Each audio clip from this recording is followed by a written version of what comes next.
रफीक भाई, किस तरह रही आपकी मीटिंग हमारे डिप्टी सीएम एकनाथ शिंदे जी के साथ? जिस तरह बिल्डिंग पर कार्रवाई हो रही थी और कुछ ना कुछ बातें सामने आ रही थी, आज आपकी मुलाकात भी हुई है, काफ़ी देर तक आपकी चर्चा हुई उस विषय पर, तो क्या कहा डिप्टी सीएम ने पूरी कार्रवाई को लेकर? देखिए, कैसा है कि ये कार्रवाई को लेकर के और इस पूरे मामले को लेकर के 15 अगस्त से लगातार शिंदे साहब जो है ध्यान बनाए हुए हैं। अब ये जो दोबारा 10 तारीख से कार्रवाई का दौर शुरू हुआ, तो जैसे कि आपको पता है 11 तारीख को भोलेनाथ नगर की कार्रवाई, इतना बड़ा प्रोटेस्ट, और उसी रात को फिर उप मुख्यमंत्री शिंदे साहब से हमारी मुलाकात और उन्होंने फिर जो है हमारी मदद की उस वक्त। तो आज भी हमारी काफ़ी सिलसिलेवार उनसे बातचीत हुई हाईकोर्ट की कार्रवाई को लेकर, सुप्रीम कोर्ट के मामले को लेकर। सुप्रीम कोर्ट का मामला अभी काफ़ी दूर है, तो उस पर इतनी बात करके कोई मतलब नहीं है। लेकिन आज शिंदे साहब ने एक अहम जानकारी हम लोगों को दी कि अपने ठाणे म्यूनिसिपल कॉरपोरेशन के क्लस्टर के जो इंचार्ज अधिकारी है, उसके चीफ ऑफिसर है संजय देशमुख साहब, उनको उन्होंने राज्य सरकार के जो अटॉर्नी जनरल है आशुतोष कुंभकोणी, उनके पास भेजा। क्लस्टर क्या होता है ये संजय देशमुख साहब कुंभकोणी साहब को बताएंगे, उसकी सारी लीगैलिटीज, उसका सारा प्रोसेस, उसके सारे टेक्निकल प्रोसेस, ये सब कुछ जो है डिस्कस होगा और फिर एक एफिडेविट हाईकोर्ट में ही दिया जाएगा। अगर उस हाईकोर्ट में एफिडेविट देने पर उसमें अगर राहत नहीं मिलती है हाईकोर्ट की तरफ से, तो फिर सुप्रीम कोर्ट मूव किया जाएगा। ये बात आज शिंदे साहब ने बताई। अब इसमें एक अहम बात आपको बता दूं कि शिंदे साहब ने अपनी बात आज फिर दोहराई है कि जो ऑक्यूपाइड है वो कोई भी इमारत हो या स्ट्रक्चर हो, उसको हाथ नहीं लगाने दिया जाएगा। किसी भी परिवार को बाहर निकाल करके तोड़ने वाली कार्रवाई नहीं की जाएगी, न करने दी जाएगी। ये एक फिर से उन्होंने मजबूत आश्वासन आज हमको दिया है। और 2-3 टेक्निकल बातें थी जो मैं उनके सामने रखना चाह रहा था, तो वो बातें मैंने उनको बताई। अभी फिलहाल उन बातों को मैं ऑन कैमरा नहीं बोल सकता हूँ, कुछ उसके लीगल प्रोसेस के कारण है, वजह है उसकी, इसलिए बोल नहीं सकता हूँ। लेकिन वो बहुत आशादायक, उम्मीद अफजा वो पॉइंट्स हैं और शिंदे साहब के सामने मैंने जब वो पॉइंट्स रखे तो उन्होंने कहा कि ये काम हमें फ़ौरन करना चाहिए। तो उसके लिए उन्होंने कुछ कागजात जो उसके रिलेटेड है वो हमसे मंगाए हैं, तो हम कल वो उनको पहुँचा देंगे। उनके OSD जो है उनको हम लोग कागजात पहुँचा देंगे और इंशाल्लाह उससे भी बड़ी राहत मिल सकती है। कौन कौन से दस्तावेज मंगाए इतना शिंदे साहब ने? देखिए, कैसा है कि मैंने अभी कहा वो कुछ लीगल प्रोसेस है जो अभी मैं कैमरे पर नहीं बताना चाहता। सारे लोगों के भले का वो प्रोसेस है। और जैसे कि अब मैं देख रहा हूँ कि कुछ लोग हैं जो क्रेडिट के चक्कर में बहुत भाग रहे हैं यहाँ वहाँ, तो वो मुद्दे तो मुझसे ही सीख रहे, आप तो मेरे से ही ले रहे और उसी पर वो अलग अलग तरह की चीज़ें कर रहे हैं। ठीक है, कीजिए आप, लेकिन सबके साथ में रहकर करने का जो मज़ा होता है ना, वो अकेले अलग थलग करने में कोई उसका मतलब नहीं होता। बहरहाल आप कीजिए, आपको मेरी शुभेच्छाएँ हैं, शुभकामनाएँ हैं, मेरी तरफ से गुड लक है।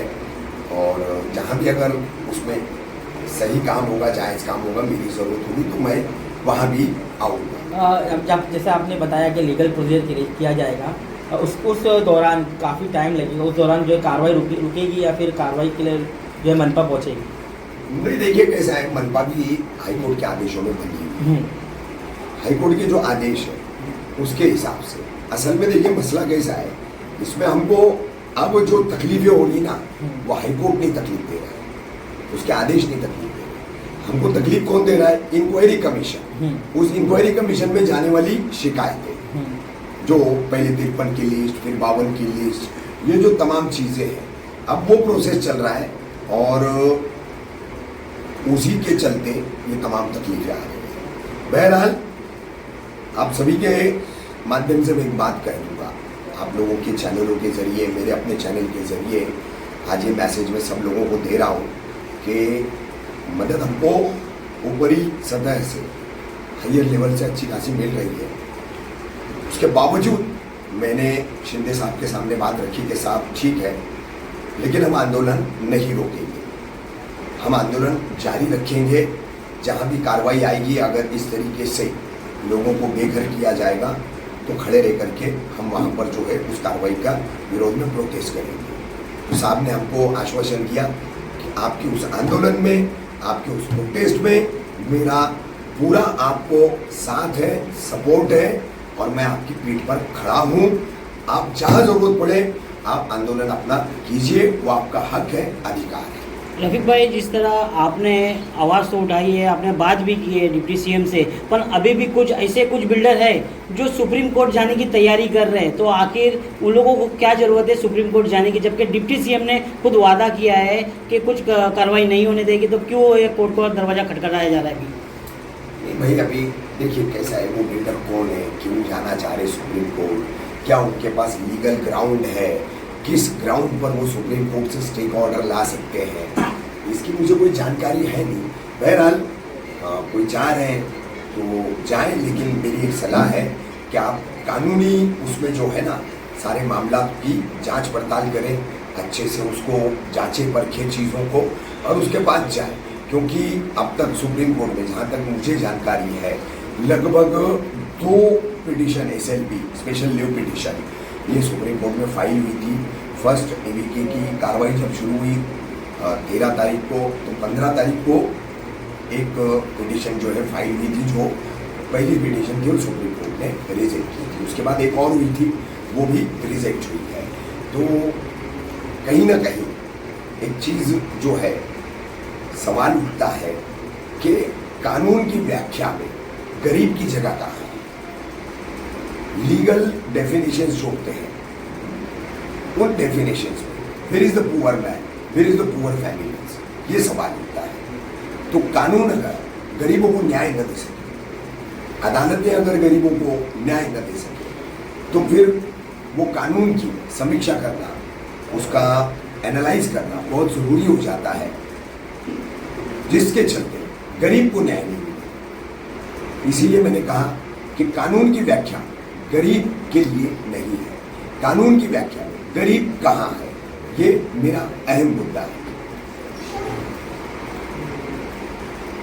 और जिस तरह क्लस्टर की बातें हो रही है, क्लस्टर को कितना वक्त जाएगा इसको प्रोसीजर में लाने के लिए, पर लोगों में तो भय तो बना हुआ अपने घरों को लेकर। तो क्लस्टर की जो बातें हुई है आज आपसे, और कुछ पर्सनल भी आपको कुछ बुला के कुछ बातें हुई है, कुछ मिनटों की कुछ पर्सनल आपकी बातें हुई है? मुझे साहब अपने एंटी चेम्बर में ले गए थे, वहाँ पर उनकी मेरी कुछ बातें हुई है। अब वो बातें जो है ना वो साहब की और मेरे बीच की है, तो उस पर मैं यहाँ पर कुछ बोलना ठीक नहीं समझूंगा। क्लस्टर का मामला, तो क्लस्टर के लिए ही साहब ने संजय देशमुख साहब को, जो चीफ ऑफिसर है क्लस्टर डेवलपमेंट के उस विभाग के, तो उनको आज उन्होंने अटॉर्नी जनरल के पास भेजा। उन दोनों की मीटिंग हुई है, उन्होंने उसके क्लस्टर डेवलपमेंट में इस पूरे इलाके को कैसे शामिल किया जाएगा, किस तरीके से क्लस्टर डेवलपमेंट किया जाता है, उसके नॉर्म्स क्या है, उसके नियम क्या है, उसकी कसौटी में खरा उतरने के लिए क्या ज़रूरी है, ये तमाम चीज़ें जो है अपनी जगह है। लेकिन उप मुख्यमंत्री एकनाथ शिंदे साहब के कहने के मुताबिक सरकार बड़ा फैसला लेगी और हाई कोर्ट में जो है शिंदे साहब का ही मंत्रालय है, अर्बन डेवलपमेंट मिनिस्ट्री, तो वहाँ से उनके कहने के मुताबिक उप मुख्यमंत्री साहब इस मामले को समझ लेंगे क्लस्टर को, तो उसके बाद वो हाई कोर्ट में एफिडेविट पेश करेंगे। तो उस एफिडेविट को अगर हाई कोर्ट एक्सेप्ट कर लेता है लीगल पॉइंट पे, लॉ पॉइंट पर, और वक्त और हालात की ज़रूरत, गरीबों की ज़रूरत को देख करके, तो मान लीजिए कि सुप्रीम कोर्ट जाने की ज़रूरत नहीं आएगी, नौबत नहीं आएगी। तो इस मामले में अब शिंदे साहब जो है वो पूरी तरह से सक्रिय है। देखिए, अवैध निर्माण का कोई भी सपोर्ट नहीं कर सकता, कोई भी उसका समर्थन नहीं कर सकता। आज हमने लड़ाई भी जो लड़ी, तो वो सिर्फ गरीबों के लिए लड़ी, गरीबों की छत बचाने के लिए लड़ी। ये तमाम जितने भी लोग हैं, ये भी साथी हमारे कई है जो वहाँ पर उप मुख्यमंत्री शिंदे साहब के बंगले पर मौजूद थे। तो क्लस्टर का जो मामला है वो हाई कोर्ट में एफिडेविट आप जाने दें, जल्द से जल्द मैं इंशाल्लाह उप मुख्यमंत्री साहब के पास जो है फॉलो उसका करता रहूँगा और जल्द से जल्द वो हाई कोर्ट में पहुँचाने की कोशिश करूँगा, क्योंकि अभी हमको डेट भी नहीं पता चली है कि 8 सितंबर के बाद हमारे मैटर की डेट क्या पड़ी है। तो वो डेट देख करके ही उसका सारा प्लानिंग करना पड़ेगा, या फिर रेसिपी में जाना होगा, मेंशनिंग में जाना होगा, या फिर किसी तरह से उस मैटर को जो है एफिडेविट जो देने वाले हैं क्लस्टर को लेकर के, उसको लेकर के कितने जल्दी अपन ला सकते हैं वो देखना पड़ेगा। तो इसमें थोड़ा सा टाइम तो लगेगा, और ये टाइम जो है वो हफ्ते 15 दिन का भी हो सकता है, 8-10 दिन का भी हो सकता है। तो उस दौरान अगर कार्रवाई आती है ऑक्यूपाई को तोड़ने के लिए, परिवारों को बेघर करने के लिए, काले गोदाम वालों को भी बेरोजगार करने के लिए, मैं फिर रिपीट कर रहा हूँ, काले गोदाम इनको अगर बेरोजगार कर ले, क्योंकि वो भी पुराने 15-15 साल, 20-20 साल, 12 साल, 10 साल, 7-8 साल इतने पुराने गोदाम हैं, सबको टैक्सेस लग चुके हैं, बिजली के मीटर मिल चुके हैं, पानी के कनेक्शन मिले हुए हैं, बिल्डिंगों और फ्लैटों के अलावा इन गोदामों में भी। तो जब आपने टैक्स लगा दिया, जब आपने पानी का कनेक्शन दे दिया, तो आपने कैसे उससे टैक्स ले लिया, पानी का कनेक्शन उसको दे दिया, उसका बिल ले लिया, आप लोगों की जिम्मेदारी भी आयद होती है मनपा प्रशासन की। तो इसमें जो है अब ये बचे हुए दिन है हमारे पास, 10 दिन आगे का पकड़ के चलिए, कम से कम ज़्यादा से ज़्यादा 2 हफ्ता। तो ये 2 हफ्ते के लिए बिल्कुल सभी हमारे घर बचाओ आंदोलन के जितने ग्रुप्स हैं, वादी फारा हमारा एक ग्रुप है, सहारा कंपाउंड वालों का, खान कंपाउंड टेनेंट एसोसिएशन एक ग्रुप था, उसको शील खान कंपाउंड टेनेंट एसोसिएशन किया गया है। तो ऐसे सारे ग्रुप में सभी लोगों को अलर्ट रहना है। आपको मैसेज आएगा, मैसेज आने के बाद आपको फौरन लोकेशन पर पहुंचना है। रफीक भाई, कल से आपको मैं अभी एक बात और बता दूं, कल से जो नेशनल मीडिया पर आपके नाम की और मुसलमानों के नाम की जो बदनामी की जा रही है, तो ऐसे नेशनल मीडिया के बारे में आपने कोई शिंदे साहब से बात की कि जो लोगों को बदनाम करने का, खास करके मुमरा को टारगेट बनाकर जो बुरके बस बुलडोजर की जंग बताई जा रही है, तो उन लोगों के बारे में कुछ आपकी चर्चा हुई है सर? नहीं हो भाई, उतना वक्त नहीं था क्या ये सारी बातें करने के लिए, और वक्त दरकार था, लेकिन साहब को भी कहीं निकलना था और उनकी तबीयत भी जो है बहुत ज़्यादा ठीक नहीं हुई थी, बहुत सफ़र करके वो लौटे हुए थे, तो ये सब बातें करने का वक्त नहीं मिल पाया। और इन सब का हमको टेंशन नहीं लेना है, क्योंकि आप लोगों ने खुद ने बताया कि ये कौन से चैनल्स हैं, इनकी छाप क्या है, कोई छी है, कोई थू है। तो ऐसे छी और थू को जो है हम क्यों इतना सीरियसली लें? लोगों को तो पता है, हमारे साथ में खड़े रहने वाले हिंदू भाइयों को तो पता है, हमारी हिंदू माँ बहनों को तो पता है, क्योंकि वहाँ पर उनके भी मकानात इस कार्रवाई के जद में हैं।